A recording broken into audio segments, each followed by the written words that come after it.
All right, this is MIL-SPEC Monkey, and we are here with Led Friedman, Agilite head designer. How's it going? Today I'm going to show you 3 new products we have for 2024. First of all, we have the magnetix battle belt. So at Agilite, when we design a product, we start with the list of pain points and features. The pain points that we wanted to solve here, I'm going to go through them right now. So let's start with the outer belt.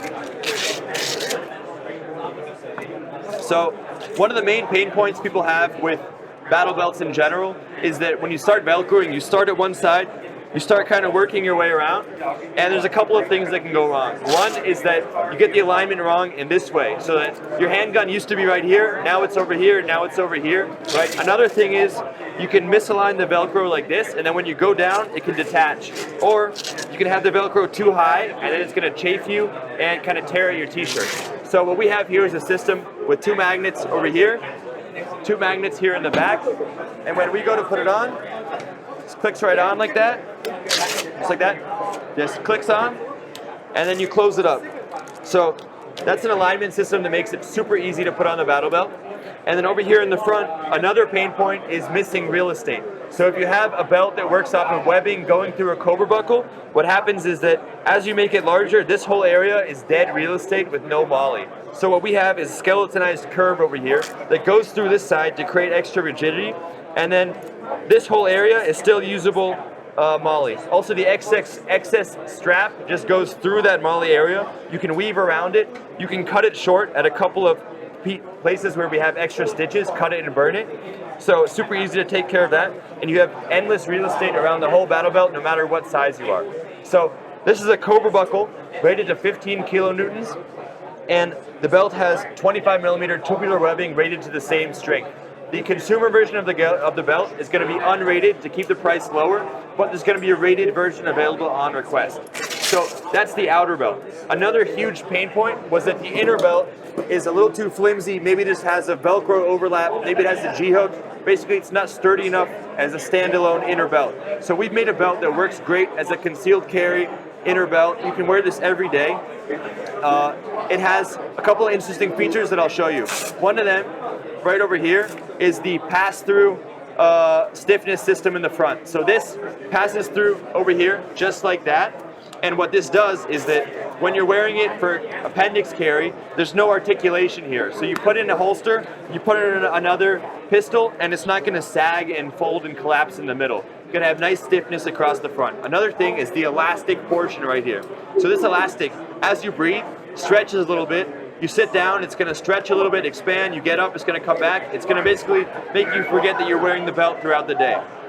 Another thing is the material that it's made out of. So we decided to stiffen it, but not make it too stiff and too rigid that it's going to be hard on the hips. A lot of people complained about discomfort on the hips while wearing a battle belt.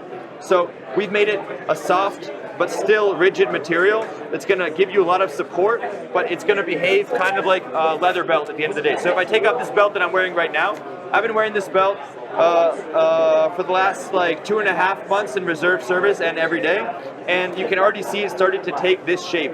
So it's taken this kind of nice, gentle U shape, which conforms to the back and to the hips, and that's because it's a compliant material that can stretch a little bit. So that's the battle belt.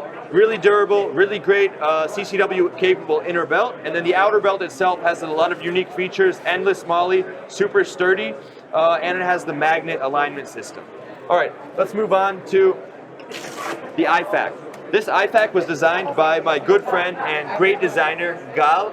Gal was a instructor in the combat medic school in the IDF, and he's just a very OCD guy in general. And I'm going to show you why being OCD is very important when it comes to designing tactical medical gear. So this is durable, it's dependable, and it's reliable. And what we have right here is a rectangular IFAK. Fits obviously on the back of your belt over there like that. It can fit on a dangler adapter that we're doing so that it can fit on the back of a plate carrier over here like that, right? And it can fit on any molly surface. And what we have over here on the top is a place to put a tourniquet. If you're not using it, this cinches like that, cinches down, and that can be a great place to put Sharpies or stick lights, or just nothing. Over here you have 2 slits for your shears.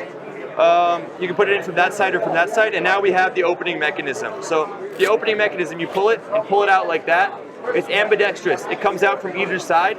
The advantage to a system like this over an elastic system is that no matter how much stuff you have in here, whether this is packed full, whether it's half empty, it's going to perform exactly the same. It's going to be dependable and reliable, right?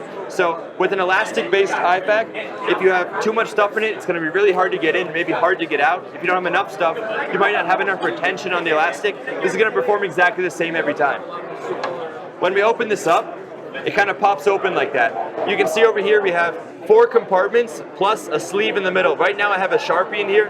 That's just to demonstrate this could be a chest decompression needle very easily. And everything here has its own place, like I said, OCD, but it's also modular enough that you're not stuck organizing it in one specific way. What's nice about this is that I can take out one thing and it's not going to ruin everything, and when I go to pick this up, my medical gear isn't going to be strewn across the floor. So if you need to move in a hurry, you just fold it up like that, shove it in your pocket, and go. So that's the IFAK. Coming out, I believe, early May or mid-March, can't remember. Yeah, let's move on to the next thing. All good? Over here we have our updated Pincer placard for this year. So the Pincer placard that we know and love, we've taken it and made it even more modular. It now works, as you can see, with 5.56 and with 7.62x39. It also works with 5.45 magazines. It also works with Galil magazines. Basically, it works with magazines that have this annoying little bump on the back. This is super destructive to magazines, so we've had to really armor the inside of it. It's completely protected. The lips here are protected. You can do tack reloads with an AK, which is not something to be sneezed at. Not a lot of pouches can offer that. You can do really easy one-handed re-indexing, and it works still just as well with 5.56, PMags, stand mags. There's also this adapter. So this right here is a drop-in Velcro insert that you can put anywhere in the middle here. If you put it right in the middle, you can fit 2 30-round Glock mags super nicely in here if you're running a pistol caliber carbine. If you have a different kind of setup for a different size pistol caliber carbine, you can move it to one side and put one magazine in.